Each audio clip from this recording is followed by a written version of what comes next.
In the shadowy underbelly of Stephen King's sprawling universe, few entities evoke terror quite like Pennywise the dancing clown, the shape-shifting demon who lurks in the storm drains of Derry, Maine, preying on the fears of the innocent. Adapted masterfully for the screen in 2017 and 2019 by director Andy Muschietti, the IT films grossed over $1.1 billion worldwide, blending heart-wrenching coming-of-age drama with visceral horror that left audiences both haunted and hooked. Now with the prequel series IT, Welcome to Derry unfolding on streaming platforms, the anticipation has reached fever pitch as the titular demon finally makes his malevolent entrance, reshaping the narrative in ways that honor King's lore while innovating for television's episodic format. The series, which delves into the origins of Derry's cyclical cataclysms and the ancient evil that festers beneath its quaint New England facade, has been a slow-burning masterclass in suspense.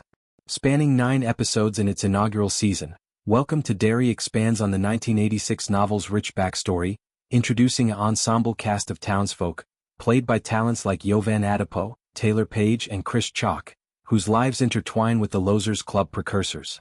Bill Skarsgård reprises his role as Pennywise, his porcelain features and gleeful sadism as unforgettable as ever, but the showrunners have toyed with audience expectations by withholding his full reveal until the 5th episode.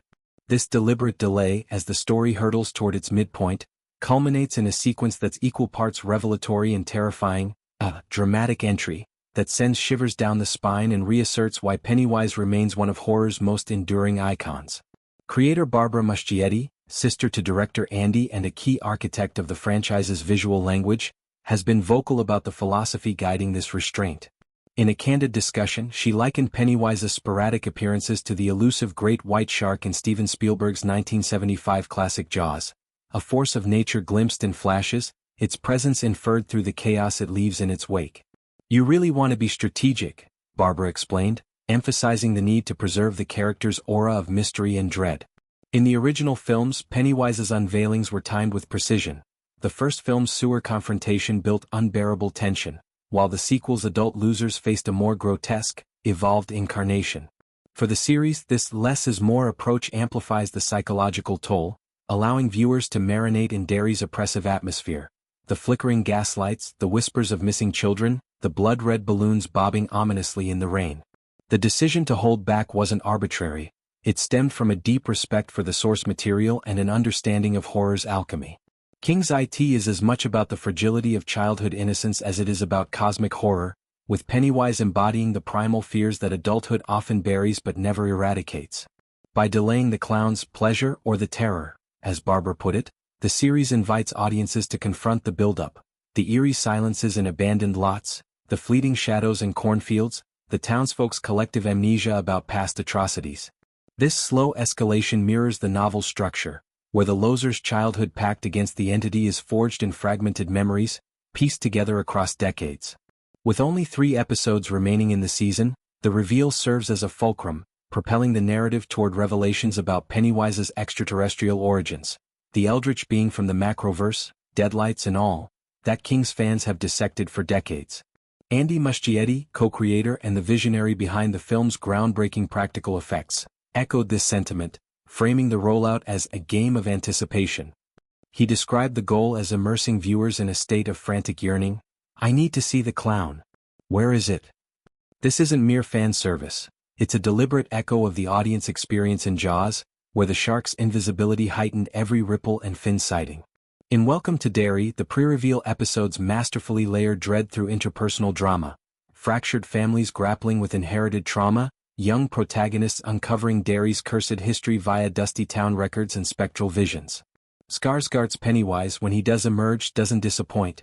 His entrance is a symphony of horror tropes subverted, blending classic clown makeup with otherworldly distortions that hint at the entity's true form as a hulking, spider-like abomination.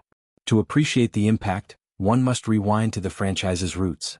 King's 1,138-page epic, published amid the 1980s satanic panic, wove personal loss with supernatural menace, drawing from his own main upbringing and folklore of predatory innocence. The 1990 miniseries with Tim Curry as Pennywise set a benchmark for campy terror, but Muschietti's reboot grounded it in realism, casting then-teens like Jaden Martell and Sophia Lillis as the losers, whose camaraderie provided emotional ballast against the gore. Welcome to Derry builds on this by exploring the town's foundational sins, the 18th century witch-hunts, industrial exploitation, the ritualistic sacrifices that feed it every 27 years. The fifth episode's climax, where Pennywise materializes amid a harvest festival gone awry, ties these threads into a noose of inevitability, forcing characters to confront not just the clown, but the societal fears it exploits: abandonment, bullying, unspoken abuses. Critics and fans have lauded this pacing as a breath of fresh air in an era of jump-scare saturation. Where modern horror often relies on relentless reveals, think The Conjuring universe's parade of demons, Welcome to Derry trusts its viewers to build the monster in their minds. Barbara's familiarity is the enemy mantra rings true. Overexposure dulled Pennywise's edge in the sequel, where nostalgia clashed with innovation. Here, the scarcity enhances his mythic status, making each glimpse a event horizon. As the season barrels toward its finale, questions abound. Will we see the turtle, its cosmic counterbalance? How do these Derry origins seed the Losers' 1989 battle? And crucially, how does this iteration of Pennywise evolve, perhaps incorporating 1960s cultural upheavals like Vietnam echoes or civil rights strife into its predatory arsenal? Beyond the scares, the series shines a light on horror's therapeutic undercurrents. King's works often serve as exorcisms for real-world grief, and Welcome to Derry leans into this, with arcs exploring mental health stigma and community complicity. Skarsgård's performance, a tour de force of physical contortion and vocal mimicry, elevates the material. His Pennywise isn't just a killer but a mirror, reflecting victims' deepest insecurities. As episode 5 fades to black on his cackling silhouette, the slow burn ignites into an inferno, promising a back half rich with alliances, betrayals, and otherworldly incursions.